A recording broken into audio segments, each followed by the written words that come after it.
Hey everyone, this is Lucid. Welcome back. I'm going to be doing the pretend design for my Let's Play with the nation LA-Ulm. It is a nation of heavily armored humans with vampires. I went through the national overview in the last episode, so if you missed that, check it out. We're going to be talking about different gods you can do. So, with Ulm, I'll give a quick summary of kind of the last episode. The nation is it's middling in the early game by its own. Like if you win scale or something, you can expand fine with the troops, even against pretty hard indies. You will do okay in the late early game, early mid game for wars with your vanilla troops.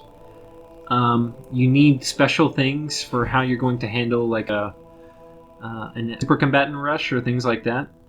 But otherwise, you're pretty damn solid.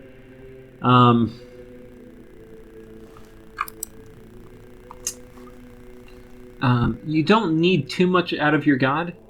The things you need are your vampire spell, which is right here. You have it at level 0, but you don't have these paths on your nation. Right? So you have a spell which is available at level 0, which you can't cast by default. It's Blood 3, Death 3. So while you can get your way there through fortune tellers, which is your only death access as a nation, and then you can empower up in blood and then spend death gems. I mean, it would be horrible trying to wait that way to get it. So, or you could just have death on your pretender and then empower in blood, and that actually is pretty viable. But you're basically going to want to have this spell available probably by the end of the first year, so that you can go ahead and get your blood economy going. The first year you're going to be concerned with other things, but yeah. That's kind of one of the big gaps that your god needs to fill, the biggest gap. Because you have really good... Anytime you have a nation with mages as good as this one, you need a very strong reason to spend points in things other than scales. Because you need something that is going to put...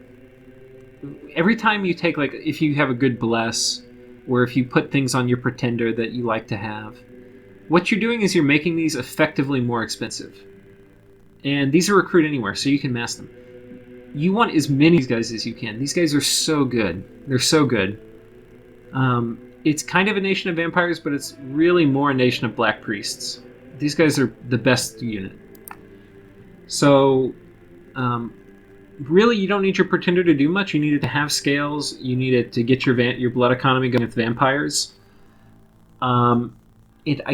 Ideally, you help yourself a little bit get into fire. Because fire is something your nation wants. Because it wants to do flaming arrows and things like that. And your vampires are also weak against fire, so you want to, fire wind is a nice thing to put up. But it doesn't have to. Now, you're also slightly, like I said, vulnerable against like a super combatant rush early, because crossbows aren't always great against that. And your expansion is going to be middling. Now, with a nation like Ulm, you may not want to do too much expansion early, because you will attract, the more attention from your neighbors. If you're very, very big. But if you're a little big, that might be okay. But ideally, you're kind of small-medium, and you look very well-defended. Nobody's really itching to kill the very well-defended small-medium guy, because it's not going to improve the game state much. That's my thoughts, but if you want to, you can do an Awake Pretender. The one you would probably do, because you do need blood access, is you'd probably do the Vampire Queen. And she is immortal 1 month, so she respawns immediately in the capital, which is pretty awesome. She's not going to be terribly good at expanding. With the blood, so if you took her, you could do something like this. Blood Surge is going to help her a little bit. She's regenerating, so you could do some Undying and then some Undead Command. Something like this would not be hard. It gives her an extra 4 HP. She has really low HP, so yeah, she gets wrecked outside her dominion. This would be probably the most basic setup for like an Awake Expander, and this still gives you a lot of design points afterwards. So you get this after 5, and then you can take like 2 good scales, which you'd probably take growth, and then you'd sacrifice probably a couple this year, and then you probably want a productivity scale. You don't really want to take drain because you want to be. You're gonna have a lot of mages, and they don't have super high paths. Like Black Priests are 9, so you take drain 2. They're way less effective, but you don't need a lot of magic. Like you go with neutral. That's probably fine. Something like this you could totally do. This you'd be a little stronger in the early game. You'd expand probably a little better, so you could weaken these by yourself. You'd clear out your cap circle a little faster, which allows you to kind of scale up faster. So definitely viable, but it still doesn't give you access to the things you really need, which are, like, you really want somebody with fire too, so you can do summon firepower and then do flaming arrows. If you want to really improve the point at which your nation is weak, which is usually something you want to do if you are a strong late game nation. Yeah. Let's maybe do this and we'll kill one more scale. Ugh, misfortune and turmoil? I don't know about that. How do you do that? Something like this, the heat will keep it from snowing in the winter for 2 of the winter months, and your troops are really slow to start with, so snow doesn't help. Something like this is viable, or you could do drain, maybe 1 drain. But this would do a few things. This would give you somebody to kind of expand with at the beginning. Alternatively, you could use them to research once expansion's done. They're going to be flaming arrow access for important battles. They can raid in your first war because I believe she's flying with immortality. And she'll probably be, especially once she gets some experience points, she'll be okay at killing basic PD. Though she'll definitely die versus an army. And I fought against a couple of these in blitzes. She's not really even that good versus basic PD. Yeah, I mean, you can do skeletal body and then jump in and attack, but yeah, it's nothing to write home about. Give her a slave and she can do imps the turn right before she jumps in, so she's got some imps soaking up some fire before she just jumps in and gets surrounded and killed. Because that's kind of her thing, is she likes to get surrounded and killed. But the fire too is also going to give you fire shield, which again may help some. But yeah, this is probably your cheapest way to have something awake with Death and Blood. There's probably other things to do. The build that I'm going to show you, whoops, and this is now the Pretender that I made, is using my all-famous demilich, who I think is still kind of one of the best chassis. You can't move them around, but Dominion 3 and Death 3 is just so high value.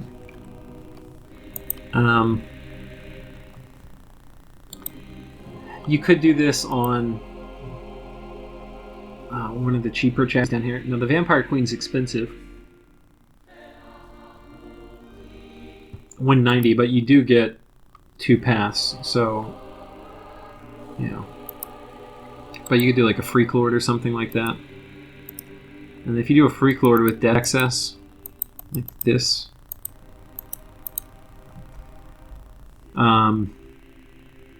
he can do Twiceborn and get a better chassis later. But yeah, I mean, you could do something like this.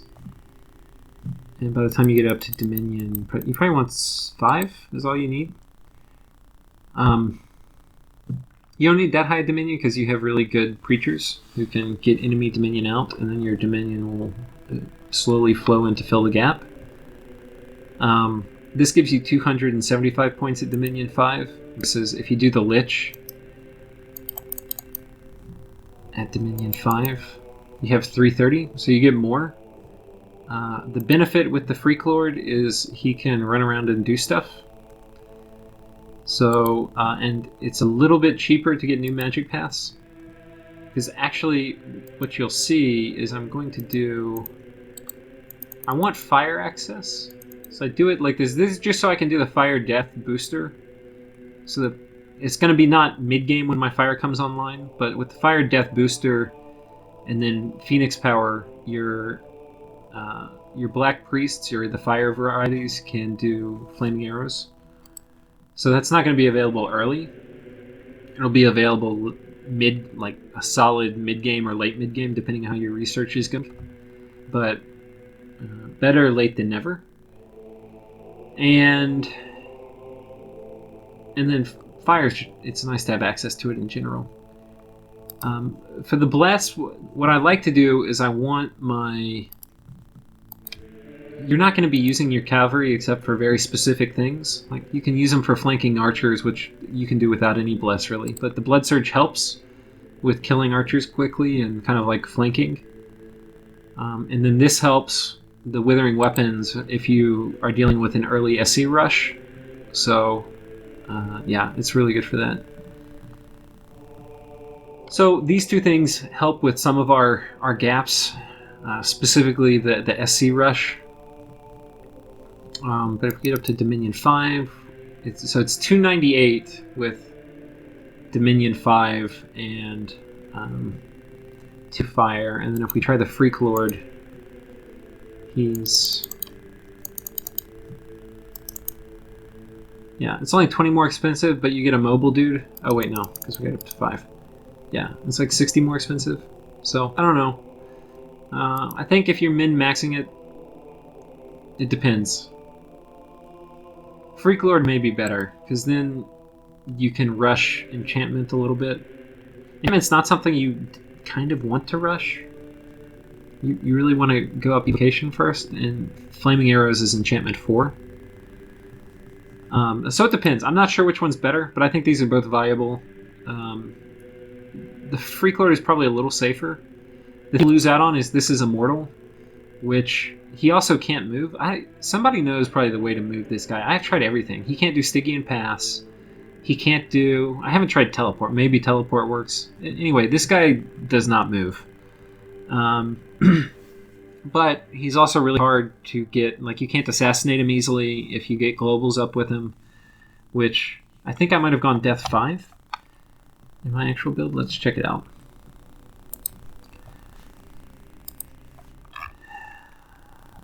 Bucket Emperor. Yeah, so he's Death 5. I have 1 Undead command. This will make it so that if I get vampires or something like that, my priests can shuttle them around. And then Fire 2 really just... It does 2 things. Fire is a little pretty synergistic here. It's kind of expensive because I don't start with this path, and it's 20 additional for the Lich, but you get the Fire Booster, which you wouldn't have, which opens up Fire Magic to your Black Priests, so check. And then you get Fire Blood, which opens up Archdemons, which otherwise you would have real trouble casting. So this definitely... Fire is a nice pickup, has good synergy here. It also opens up some other things like Banefire King or whatever he's called. But anyway, this is the one. In terms of scales, 5 Dominion's fine. 3 Order, 3 Productivity. I went 1 Heat to give me better mobility in the winter. Growth 3. Misfortune 2, and Magic 1. So I think these are... If you're going a scales build, you want to shoot for this. Now, ideally with this nation and with this setup, you would go Imprisoned, but you need these paths early at the end of year 1. Otherwise, you totally go Imprisoned. But unfortunately, you have to go Dormant, because you would definitely like another 200 design points. But c'est la vie. But yeah, this is my Pretender, and I'm trying to think what other Pretenders you could do. I'll theory craft here for just a second, then we'll end this video a little early than normal.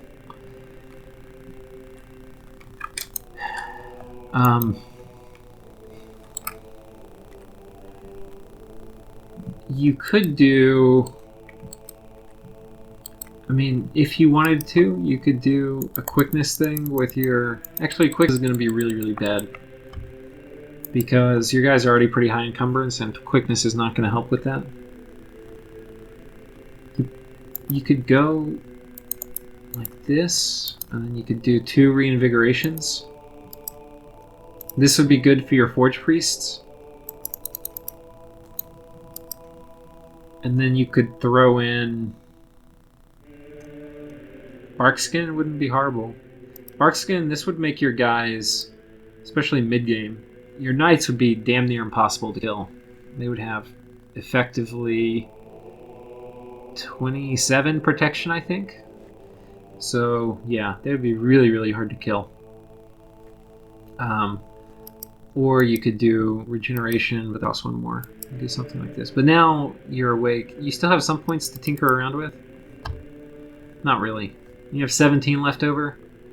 If you compare that to the demilich, you're getting 300 points almost left over. So you're not going to have as good of scales. You'd probably throw out like one of these. You're going to need to get growth up. You'd probably do this. I would be careful. I don't know. You do something. It doesn't really matter. You need growth. You kind of don't want to sack this. Maybe this is what you would do.